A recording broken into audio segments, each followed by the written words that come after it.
All right, what's up, guys? My name is Dylan Haugen. If you don't know me, I'm a 5'10", 16-year-old dunker, and today I'm going to be telling you guys how I went from not being able to dunk to being able to dunk to getting my first between legs dunk at 16 years old.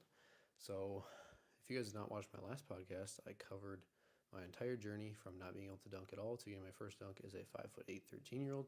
So, before we start, I will say that you should probably go watch that episode. But if you do not want to, I'll summarize it real quick. Basically, I just fell in love with basketball and dunking, and I lower rimmed a lot. And eventually, I just worked up to the point of being able to dunk as a 5'8", 13-year-old right before my 14th birthday. Obviously, I go into a lot more depth in the last video, so I suggest you go check that out. But I got a few notes today of the important things that happened throughout my journey from that point forward.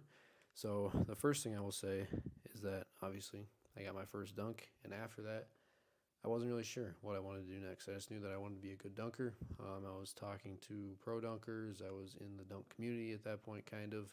And I was just getting to know more people. So around that time, um, actually, was it that time? Yeah, around that time I signed up for Dunk Camp 2022, so that was something I look forward to. I'd get to meet some of the pros, get to meet some of the other guys, and yeah, I was getting ready for that a little bit. But basically, I got my first dunk in September of 2021, and after that, I got three more dunks between October and December. But then I just kind of, yeah. So I mean, those were basically the same thing. Just like someone threw it up to me and I tipped it in, so nothing too special. Wasn't really increasing my vertical much, but I was doing a lot. I was, experimenting with lifting a little bit. I was jumping a ton, low rims, high rims, playing a ton of basketball, and that led to an overuse injury in my knee. And I don't remember exactly what happened because, they said I fractured something, but then, after a while they said it might have just been a bone bruise or something, but it had something to do with my MCL, PCL, and meniscus somewhere in that area.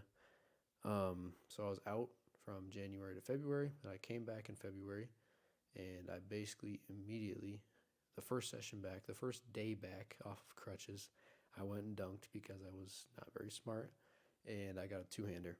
So it was very funny because I went from getting these one-hand tip-ins to like self-lob two-hander hung on the rim. It was pretty crazy. So yeah, after that point, after that month of rest, I think that honestly helped me a ton. And when I came back from that injury, I was doing all my dunks pretty easily. Like I was getting self lob dunks, one handers, two handers, a lot more consistently. I mean, definitely a lot more consistently because I just simply wasn't doing them before. But then around April, that's when I kind of started to level up and actually do some trick dunks on 10 feet. I did a 360. I did a self bounce. I did maybe an off the backboard in there. I don't know, but I just started to do a lot more stuff. Got an off dribble. And then right after April, that was kind of like in preparation for dunk camp. In June, I went to Utah for a dunk camp, and that was a super cool experience for me. I got to meet all the pros, Jordan Kilgannon, Isaiah, all those guys, and I was one of the youngest people there. And I hit a couple dunks while I was there. It's just some one-handers and two-handers, so I didn't really hit anything that crazy, but it was still a super cool experience. And on the last day, I was in the 8-foot dunk contest. I did pretty good, took second place to a really good dunker. And yeah, it was a lot of fun. I met a lot of cool people there that I'm still talking to today, and just made a ton of friends. So it was great, great year at dunk camp. Um, but after dunk camp, especially after losing, I realized like, when you're in a lot of people don't necessarily, and there's not a lot of dunkers like across the United States. So when you go and you meet up with all of them, you kind of realize like, oh, I'm not the best like I felt like I was at home. So I kind of pushed me to try a lot harder and come back next year and really show something. So the full summer, I was playing AAU, and I also was lifting. So I went to a gym around here, like kind of had like a personal trainer type situation, and I learned all the lifts. Like I learned how to do some Olympic lifts, and just really just got a good foundation in the weight room, and that was extremely beneficial for sure. After June, I didn't do a ton because I was in AAU, but I was still dunking a lot. especially on low rims. I did a ton of stuff on 9 feet and started unlocking a lot of new dunks, like, between the legs, behind the back, 360 windmill, I believe, and just a ton of like the not basic, but like the advanced trick dunks, not quite elite trick dunks yet.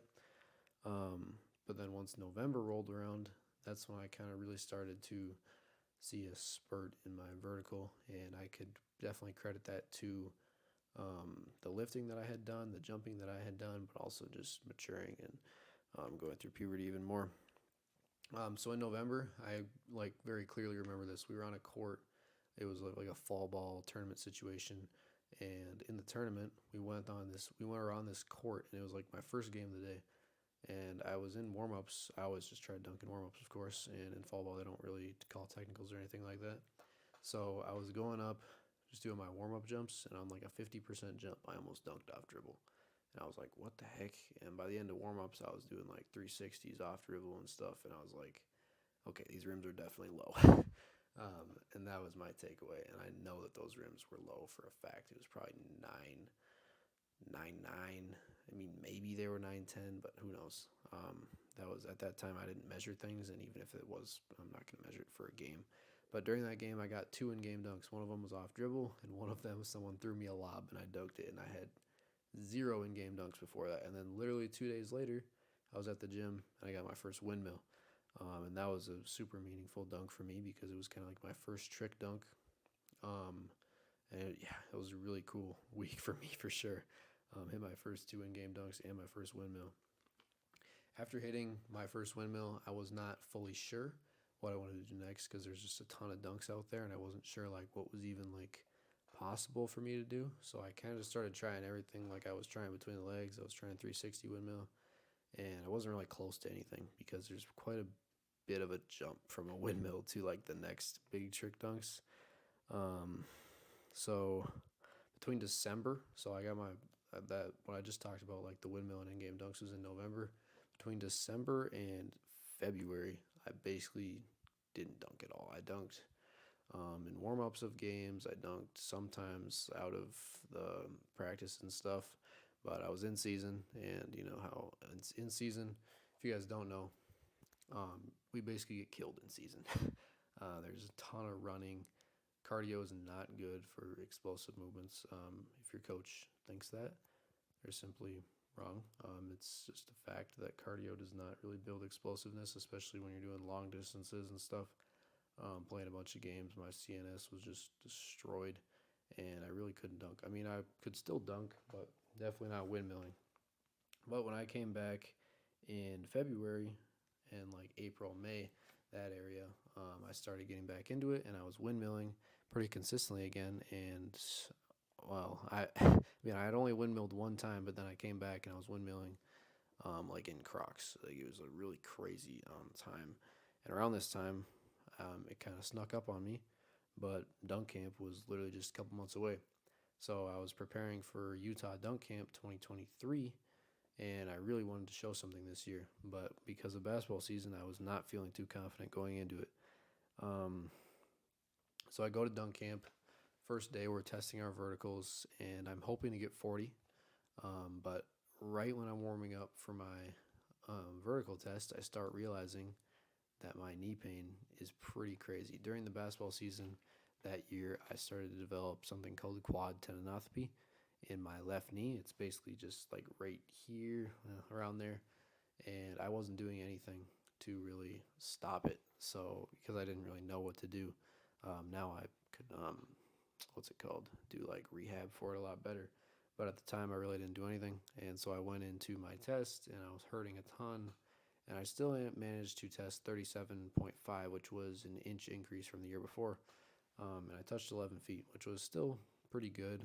11 feet was actually my goal, but my reach also increased from the year before. So kind of canceled out, hit 11 feet, but did not hit the same vertical that I wanted to hit. But that was all right. Throughout the camp, day one, I did some windmills on 10 feet. They felt really good. Probably hit my best windmill at the time there. And then I randomly got really close to between legs. Like I had never really been close, but that was my goal for the camp, so I was trying it, and I got insanely close on a between the legs. Like I probably could have made it in June, just because of all the adrenaline at dunk camp.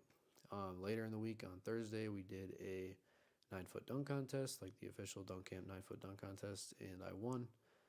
So that was really cool for me, losing on 8 feet the year before and then coming back and winning on 9 feet and doing one of the craziest dunks ever. First try, the inverted scorpion, basically dunking upside down to win the contest. So that was really meaningful.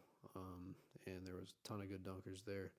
Leo, Alex, it's like all these crazy guys. And I was pretty shocked that I won, to be honest. But yeah, it was a pretty crazy contest. After that, I came back and I started lifting.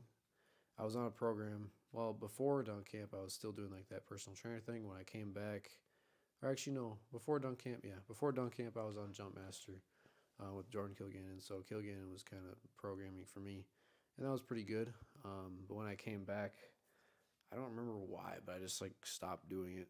I just kind of just jumped. I was really busy with AAU, and then I was also traveling quite a bit. So I went to Boston in like August, I think, and went and dunked with someone there. His name was Artem, really cool guy. We had a great session outside in Boston, and I hit a windmill there, and another decently close between legs attempt there as well. After that, in September, was my closest between legs attempt until the day that I made it. So I was with Hunter Castona at the National Sports Center. He was here. He stayed at my house for a couple days, and we had a really good session there. It was my best session ever at the time, but I was super close to it between legs. Did not get it back rim like 3 or 4, and Hunter back rimmed and under both. So we were both really hyped that day, even though we missed our dunks. That's really important, by the way. He back rimmed under both. I back rimmed Eastbay. Remember that. So after September, I basically I wasn't trying between the legs as much. Like I was like still trying it every session, but it was like it just didn't feel possible at the time. Like I just didn't really feel like I could do it. So I had a couple sessions, and I started prioritizing other dunks like a 360 pump or windmill, and I actually managed to hit that right in October. And me and Hunter, it had been like a month since the first time we dunked together, and we felt like it was time to do it again. So he came back over here. We rented out the NSC again. We had Gideon and Jason come, and we had a really good session in October. October 21st, 2023. We went there. We started warming up. I hit another 360 windmill, and literally the next jump after my 360 windmill, Hunter killed an under both. His first under both. Definitely his best dunk ever. And so, he back rimmed that dunk in September, and then he made it in October. Later that day, I knew, like, if Hunter's doing this, I got all this adrenaline. I'm jumping way higher than I was a month ago. I got to kill this Eastbay. So after he hit that under both, I started attempting Eastbay, back rimmed a few crazy ones, and then I went up. Lob was perfect. Transfer was perfect. Punched it. It was insane. And I went home, edited the video in like a day. I was like so happy after that. Rest of the session was crazy too. Hit my first double up windmill, reverse windmill, and probably a few other dunks new as well. So it was just a really crazy session. Everyone went insane that day. And since then, I've hit probably 6 or 7 Eastbays. I also had a double up Eastbay, so it's getting a lot more consistent. And my goal this year is to kill another Eastbay at dunk camp, or kill a Eastbay at dunk camp, and maybe hit some new dunks too. I'm going for a 360 between the legs. Just got a ton of stuff. So yeah, that is my kind of story of going from my first dunk to my first between the legs dunk. If you guys enjoyed the video or the podcast, whatever you're watching on, if you're on YouTube, make sure to leave a comment on what I should talk about next, what dunkers I should have on this podcast. Leave a like, subscribe. If you're on Apple or Spotify, make sure to leave a positive review, preferably 5 stars. And yeah,